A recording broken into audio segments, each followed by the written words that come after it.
Hi, it's Dr. David Greene, founder and CEO of R3 Stem Cell International. Today the topic is stem cell therapy for COPD. So I'm going to discuss how common COPD is, the various causes of it, traditional treatments, stem cell therapy, what does the research show on stem cell therapy, and then I'll tell you about our program in Mexico. How common is it?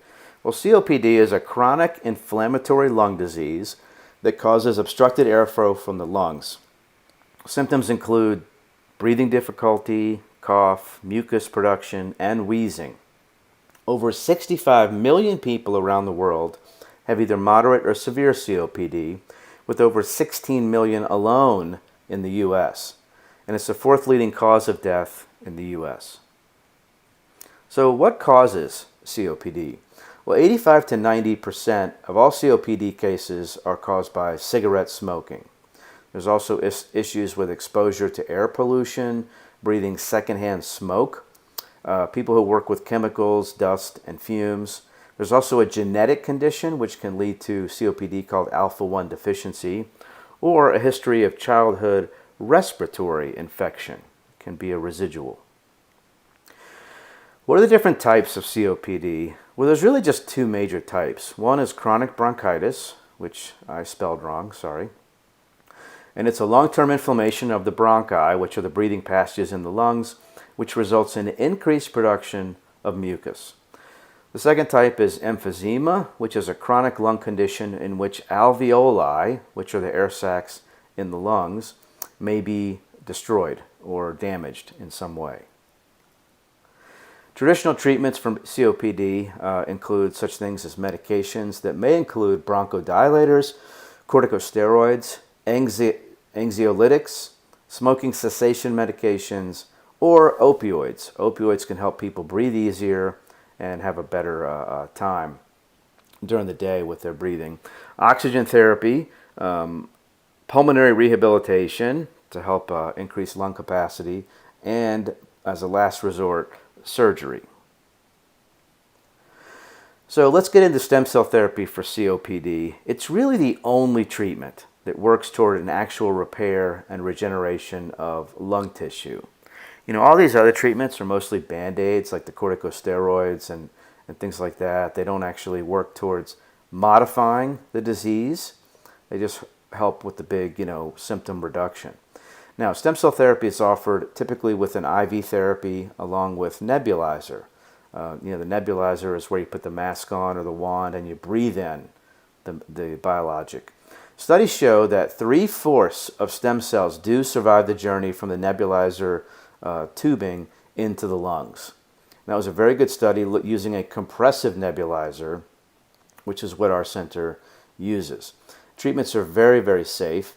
Umbilical cord stem cells are obtained from donations after a scheduled C-section. There's no harm to baby or mother. There's no ethical issues, and there's no need for immunosuppression.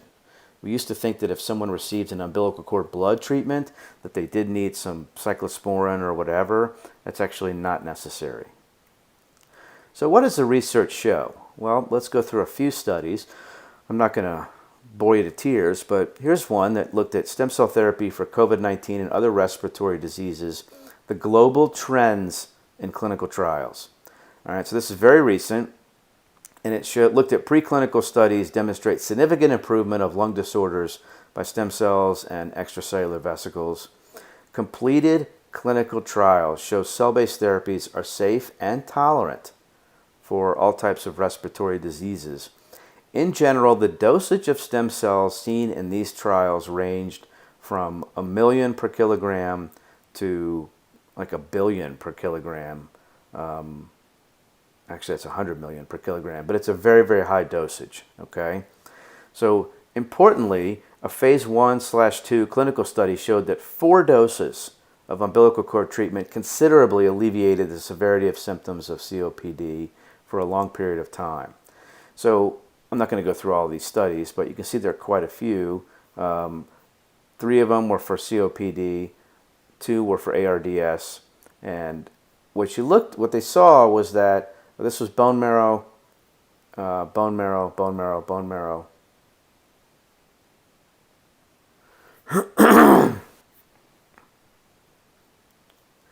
So here you can see some of the published clinical trials. And what you see is that, here you see the conditions that were being treated, but the duration of follow-up was either 2 months up to 1 to 2 years, okay? There were no significant adverse events in pretty much all these studies, okay? And what you saw is that significant improvements of quality of life, increased cardiac output, increased lung function. So very good results in these studies. So here's a study that was done in 2017, mesenchymal stem cell administration in patients with COPD. So they looked at 3 different trials that indicated that mesenchymal stem cells in the setting of degenerative lung disease is safe and improves patients' condition and quality of life. And every study you're going to look at that doesn't have hundreds and hundreds of patients is going to say, hey, we need larger scale studies. Well, we know that. Here's another one from 2017. Can youthful mesenchymal stem cells from Morton's jelly, which is part of the umbilical cord, bring a breath of fresh air? And this was more of not just philosophical, but also basic science, where they said that therapeutic efficacy of mesenchymal stem cells in older patients may be compromised by several age-related factors. So if you take your own stem cells from either adipose or bone marrow, there are issues as we get older. One is the numbers are much lower. 2 is DNA damage, oxidative stress. So it's believed that the neonatal tissue derived mesenchymal stem cells, such as found in the umbilical cord, Wharton's jelly, may adapt better to the host tissue environment and possess superior anti-inflammatory and immunomodulatory actions. So what we've seen over the years, anecdotally as well as in the research studies, is that the postnatal tissue that's obtained ethically and tested for everything, and our lab uses quality assurance standards higher than the FDA, is very effective and safe. So I do want to note that there are clinics around the world that do use embryonic stem cells or induced pluripotent stem cells. Neither of these are ready for prime time, by a long shot. They both have their issues. For instance, embryonic stem cells can lead to a tumor. They can lead to severe immune rejection. They're just not ready. They're in the research setting mostly for these days. So if anyone suggests those types of stem cell treatment, just run away. We're talking about stem cell therapy with mesenchymal stem cells or hematopoietic stem cells from postnatal tissue that are not embryonic, they're not induced, any of that. All right? They've been very safe, they don't cause tumors, they don't lead to an immune rejection. So let's talk about our program for a moment. We've combined all the essentials for a first-rate program in our clinics in Mexico. We have expert doctors who've done hundreds and hundreds of cases.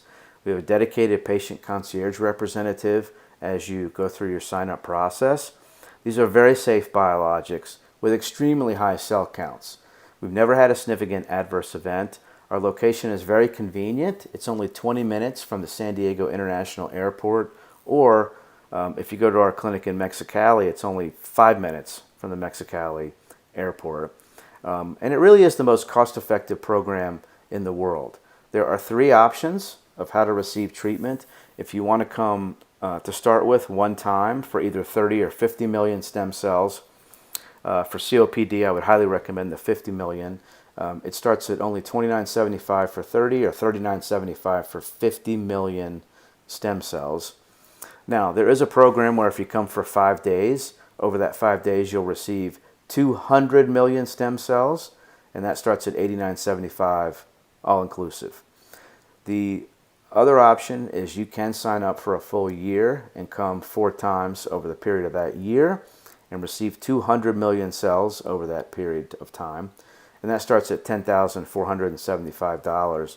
So a significant cost savings there. Now, interesting to note about Mexico is that the biologics culturing is allowed.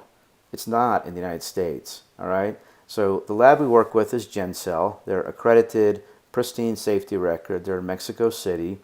Their quality assurance is actually more involved than the FDA. So they don't have to use any preservatives. Therefore, they have a 95% viability of cells, which is amazing. The cell culturing is kept to the 5th generation or less, which keeps them potent and viable. The more you culture cells, the less functional they become, which is the problem with most international clinics you go to. They don't tell you that, but it's extremely critical that you keep it to under the 8th generation or so. We keep it to the 5th or less.